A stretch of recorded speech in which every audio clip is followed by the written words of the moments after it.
ఏ రకంగా క్షమాభిక్ష పెడతారండి? హ్యూమన్ రైట్స్ అంట. హ్యూమన్ రైట్స్ అంటే ఈ అమ్మాయిలు హ్యూమన్స్ కాదా? ఈ అమ్మాయిని హింసించి చంపేయచ్చు. ఈ హ్యూమన్ రైట్స్ వాళ్ళకి జాలి దయా ఉండదు. అండ్ ఈ కేసులు తీసుకుంటున్న లాయర్లకి బుద్ధి ఏమాత్రం ఉందా?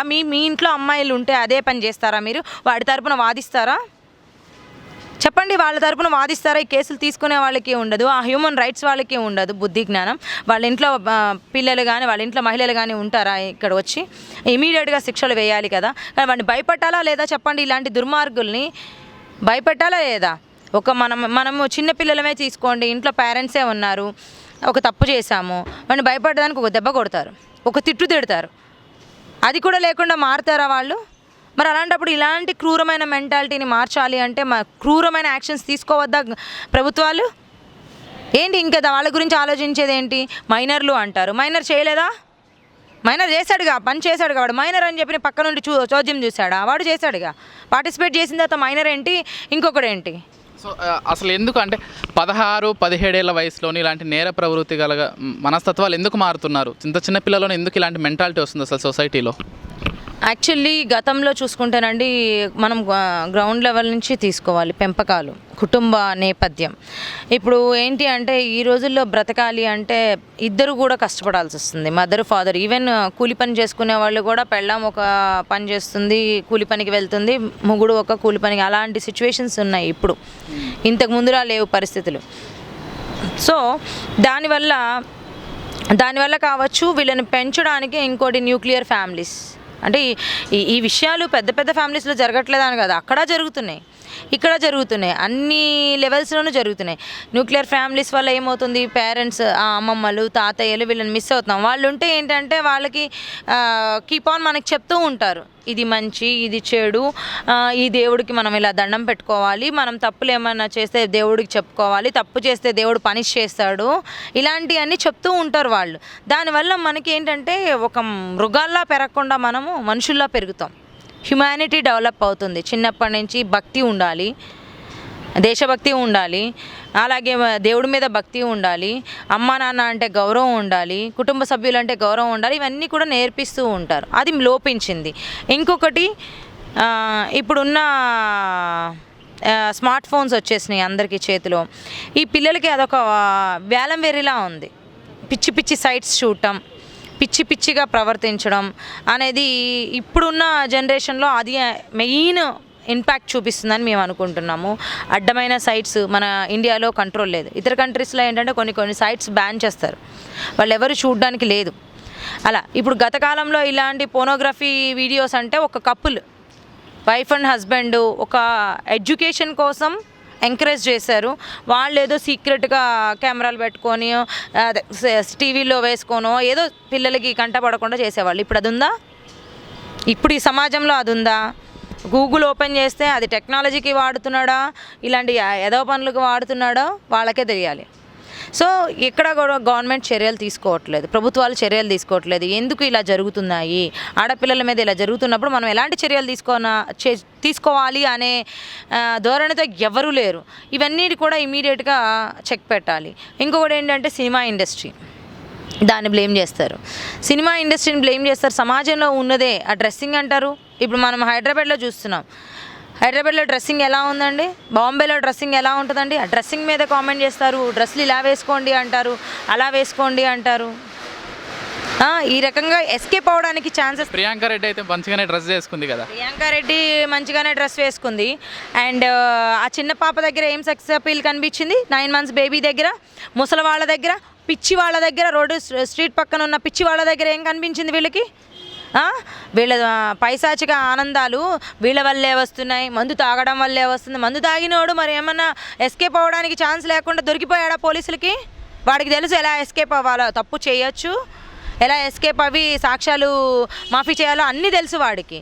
మీరు చేసే తప్పులకి, మీరు చేసే వెధవ పనులకి మళ్ళీ ఈ రకంగా వాళ్ళ మీద వీళ్ళ మీద బ్లేమ్ చేయడం. సమాజంలో ఉన్నదే సినిమాలు తీస్తారండి.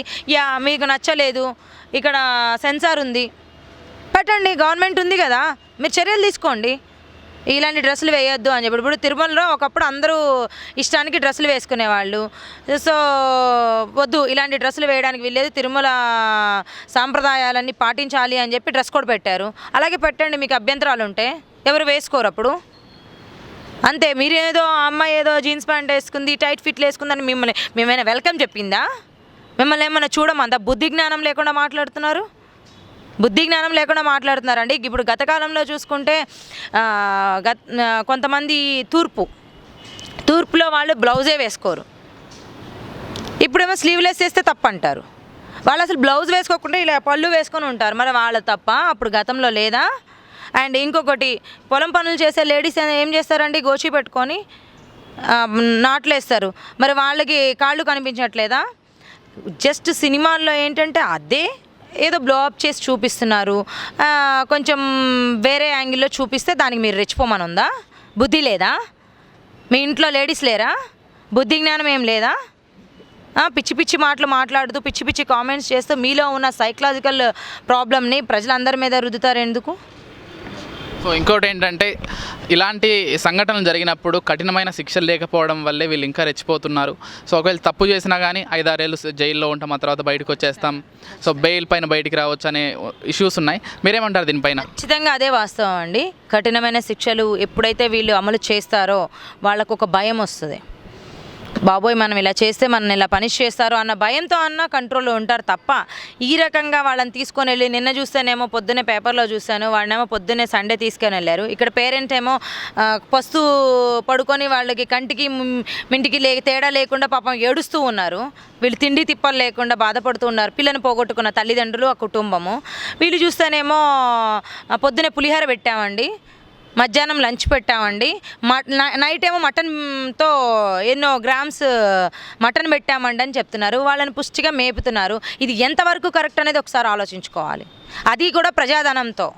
ఇలాంటి మూర్ఖుల్ని ప్రజాధనంతో ఆ రకంగా మేపడం ఎంతవరకు కరెక్ట్? అలాంటివి చూసినప్పుడు మహిళలకి కడుపు రగిలిపోతుంది. ఇక్కడ కడుపు రగిలిపోతుందండి. ఇప్పుడు ప్రజలందరూ ఉన్నారు, ఇప్పుడు వాళ్ళ కుటుంబ సభ్యులా? నిన్న పోలీసులతో లాఠీ చార్జ్ చేయించుకున్నారు, అన్ని దెబ్బలు తిన్నారు. వాళ్ళ కుటుంబ సభ్యులా అండి? మేము వాళ్ళ కుటుంబ సభ్యులమా? ఎంతమంది మాట్లాడారు, ఎందుకు గవర్నమెంట్ స్పందించదు? ఇక ఢిల్లీలో కూడా నిన్న పార్లమెంట్లో అదే మ్యాటర్ జరిగింది. ఇంతమంది స్పందిస్తున్నా ఎందుకు చట్టాలు కఠినతరం చేయరు? వీళ్ళ మీద అణిచివేత ఉండాలి, ఖచ్చితంగా వాళ్ళకి పనిష్ చేయాలి. చేస్తే కానీ వాళ్ళకి తెలియదు వాల్యూ ఆఫ్ లైఫ్ అంటే ఏంటి అనేది.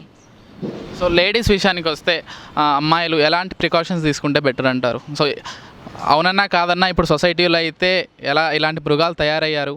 సో లేడీస్ వాళ్ళంతటా వాళ్ళే కొన్ని ప్రికాషన్స్ తీసుకొని కావచ్చు, కొన్ని జాగ్రత్తలు తీసుకోవాలి. మీరు దానిపై ఎలా స్పందిస్తారు? ఖచ్చితంగా అండి. ముందు పేరెంట్స్కి ఒకటి చెప్పాలనుకుంటున్నాను. పేరెంట్స్ ఫస్ట్ పిల్లల్ని పెంచడం స్టార్ట్ చేసిన దగ్గర నుంచే అబ్బాయి ఒకలాగా అమ్మాయి ఒకలాగా ఇప్పటికీ కూడా చాలామంది ఆ విషయం మీద డిబేట్స్ చేస్తూనే ఉన్నారు. ఈవెన్ నేను కూడా చెప్తూనే ఉన్నాను, అసలు అది ఏం లేదు, ఇద్దరు హ్యూమన్స్ అంతే, ఆడ మగ, జెండర్ డిఫరెంట్, వీళ్ళు వీక్ వాళ్ళు స్ట్రాంగ్ అనేది ఏమీ పెట్టుకోదు, అది సైకలాజికల్ ప్రాబ్లం అంతే, అంతకుమించి ఇంకేమీ లేదు. మీరు అలా పెంచడం మానేయాలి. ఫస్ట్ థింగ్ పెంచడం మానేసి అబ్బాయినే ముందు రమ్మనండి ఇంటికి. వాడి వల్ల ఏమి నష్టం జరగకూడదు మీ కుటుంబానికి అంటే, అమ్మాయి టైంకి ఇంటికి వస్తుందా అని చెప్పేసి ఆలోచిస్తున్నారు. ముందు అబ్బాయిని కూడా రమ్మని చెప్పండి, వాడిని 6 రమ్మని చెప్పండి. రమ్మంటే వాడు ఏమి ఏదో పని చేయకుండా తిన్నగా ఇంట్లో ఉంటాడు, వాడు ఎదుగుదల మంచిగా ఉంటుంది. అంతేగాని అమ్మాయిని ఒక టైంకి రా, ఇలాగే బట్టలు వేసుకో, అలాగే ఉండు అని చెప్పి అణిచివేత చేయడం అనేది కరెక్ట్ కాదు. నువ్వు పెళ్ళికే పనికి వస్తావు, ఇదే రకమైన దాడులు జరిగితే మళ్ళీ ఆడపిల్ల వంటింటికే పరిమితం అయిపోద్ది. భయం వేస్తుందండి. ఇలాంటి సిచ్యువేషన్స్ రాష్ట్రంలో ఉన్నప్పుడు ఎవరికైనా భయం వేస్తుంది. ఇప్పుడు మళ్ళీ అలా వెళ్ళిపోదామా? ఇంత కృషి చేసి ఈక్వల్ రైట్స్ అని చెప్పి ఇంత కష్టపడి మళ్ళీ ఇప్పుడు అదే పరిస్థితికి వెళ్ళిపోయి మళ్ళీ వంటింట్లో ఆడపిల్ల 4 గోడల మధ్య ఉంచుదామా? అది కొంచెం ఆలోచించుకోండి. కుటుంబాల్లోనే ముందు మార్పు రావాలి. ఆ తర్వాత ఇలాంటి మెంటాలిటీస్ చుట్టుపక్కల ఎక్కడైనా మనం చూసినా ఇమ్మీడియట్గా రెస్పాండ్ అవ్వాలి, మనకి ఎందుకు అనేది లేకుండా. ఇంకొకటి, ప్రతి అమ్మాయి కూడా ఒకటి ఆలోచించుకోవాలి. ఇప్పుడు మనం ప్రియాంక ఫోన్ కాల్ వింటే, ఆ అమ్మాయి కాల్ వింటే భయమేస్తుంది అని చెప్పి తను చాలా బేలగా పిరికితనంగా ఉంది. తను అక్కడే వాడు బండి తీసుకున్నప్పుడే గట్టిగా మాట్లాడి, ఏయ్ పెట్రా అక్కడ బండి, ఎందుకు తీసుకెళ్తున్నావు, నా పని నేను చూసుకుంటా, మా వాళ్ళు వస్తారు అని చెప్పి గట్టిగా మాట్లాడినట్టయితే వాడు అంత చాయిస్ తీసుకునేవాడా? లేదు. ఎవరు ఎలా మరీ బ్లైండ్గా నమ్మొద్దు. మన దగ్గరకు వచ్చి ఒక మనిషి మాట్లాడుతున్నప్పుడు వాడు ఎలాంటి వాడు అనేది, వాడి చూపులు ఎలా ఉన్నాయి అనేది కూడా ఆడపిల్ల స్పృహలో ఉండి గమనించుకోవాలి first thing. And self defence ఉండాలి. ఇంకొకటి, తను ఎప్పుడు కూడా అబలని, నేను బలం లేదు అని అనకూడదు. ఖచ్చితంగా అవసరం వస్తే ఎదురు తిరిగేలాగా ఉండాలి అమ్మాయి. తనకి ఎవరో వస్తారు, హెల్ప్ అనేది సెకండరీ. ఫస్ట్ నిన్ను నువ్వు కాపాడుకోవాలి. ఇప్పుడు మగవాడైనా సరే ఒక 10 మంది కలిసి వస్తే వాడు మాత్రం ఏం చేస్తాడు? అంతే కదా, అంతే అమ్మాయి కూడా అంతే. అంతకుమించి మా అబ్బాయికి ఏం 2 కొమ్ములు లేవు, అమ్మాయికి ఏమి లేకుండా లేవు. అంతా కూడా మన దీనిలోనే ఉంటుంది. కాబట్టి అంత స్ట్రాంగ్గా ఉండాలి లేడీస్. అలా మెంటాలిటీ స్ట్రాంగ్గా పెట్టుకోవాలి. ఎవడైనా ఇట్లాంటి వాడు వస్తే ఎదురు తిరిగి మాట్లాడగలగాలి. కనీసం ఒక ఇద్దరికైనా సమాధానం చెప్పగలిగి ఉంటే, కనీసం మా అమ్మాయి గట్టిగా మాట్లాడినట్టయితే, కొంచెం వెలుగులోకి వచ్చినట్టయితే ఆ బండి నడిపించుకుంటూ నేను హెల్ప్ అవసరం లేదని చెప్పి టోల్ ప్లాజా దగ్గరికి వచ్చి ఉంటే తనకి సిచ్యువేషన్ వచ్చేది కాదు. సో ఇవన్నీ కూడా మన మీద మనకే ఉండాలి. ఫస్ట్ సెల్ఫ్ కాన్ఫిడెన్స్ ఉండాలి. అది అమ్మాయిలందరూ కూడా డెవలప్ చేసుకోండి. వాడేదో అంటున్నాడు, వీడేదో అంటున్నాడు అని చెప్పేసి మనల్ని మనం మార్చుకోవాల్సిన అవసరం లేదు. మన మీద మనకి అది ఈగో అనుకుంటారో, యాటిట్యూడ్ అనుకుంటారో అనుకోనివ్వండి. బట్ మన మీద మనకి సెల్ఫ్ రెస్పెక్ట్ ఉండాలి. ప్రతి అమ్మాయి సెల్ఫ్ రెస్పెక్ట్తో బతకాలి అని కోరుకుంటున్నాను. Thank you madam, thank you for responding.